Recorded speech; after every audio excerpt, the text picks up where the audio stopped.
Hello student, good morning. Standard 4 subject English unit 1। आज हम revision करेंगे आई एम मी। ये है पोएम। तो हम लिखेंगे कि what does the child think some. आज हम क्वेश्चन आंसर करेंगे। इसके बाद में आपको इसका फ़ोटो भी भेजूंगी जो आपको होमवर्क में करने का है और इंग्लिश की नोट में भी करने का है। What does the child think sometimes when he wake ups at the night. Sometime वो चाइल्ड है, उसकी नींद खुल जाती है रात को, तो वो क्या सोचता है। when the child wakes up at night, he thinks what he will become when he grown up. He thinks whether he will achieve success or failure, but at last he realizes that he will be content with what he will become and achieve. फिर वो सोचता है कि मैं success जाऊंगा कि fail, लेकिन फिर उसको रियलाइज़ होता है मुझे वो चाहिए, मैं लेके रहूँगा। फिर है second, what is the difference between achiever and a champion. A person who achieve success in his her career is called achiever, while a person who was competition is called who wins competition is called champion. What is the poem all about? ये poem किसके बारे में है? The poem is about a child who thinks about his career. उस बालक के बारे में जो अपनी कैरियर में के बारे में सोचता है। What the most important thing according to the child. Child के लिए बहुत महत्व की चीज़ क्या है? According to the child, everyone tries to achieve success, but should be happy with whatever one is, irrespective the one's success or failure.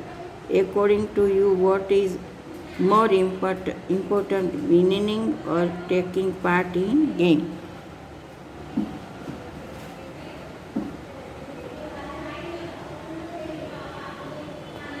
Question number 5.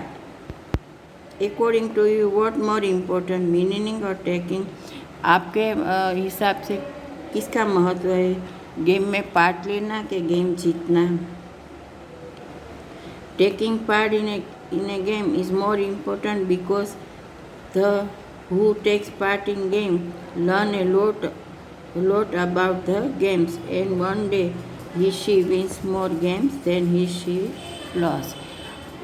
Game के part में games में पार्ट लेना ज़्यादा इम्पोर्टेंट है, क्योंकि इसमें से उन्हें बहुत सी सीखना मिलता है और एक दिन वो गेम जीत सकता है। फिर है सिनोनिम्स, मीन्स उसके मीनिंग दो। The winner, achiever, fantastic and achieving, preserve, discern, significant, remarkable,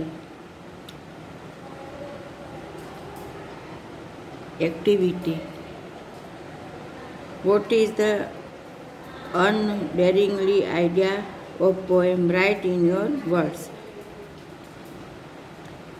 Though this poem, the poet tells us that when we have time, we should think about our future, planning considerably by making efforts to our level best in our duty, and even if we do not achieve success in our plan, we should not be depressed. Instead, we should be happy because whatever and whenever we are is also great importance. ठीक है, तो ये है lesson poem number 1 हमने कर दिया है, और अब आगे हम करेंगे चैप्टर 1 नेक्स्ट टाइम। तब तक आपको क्या करने का है, ये जो क्वेश्चन आंसर का फ़ोटोग्राफ में भेजती हूँ वो आपको अपनी इंग्लिश की नोट में जो नहीं लिखे तो लिख देना है और लर्न भी करना है, क्योंकि अब एग्ज़ाम भी आपकी आती है, इसीलिए आपको ज़्यादा लर्न करने का है और उसमें भी लिखने का है, होमवर्क में भी याद रहे। नोट में भी लिखना है दूसरी बार और होमवर्क में भी लिखने का है। तो आगे हम करेंगे नेक्स्ट टाइम। तब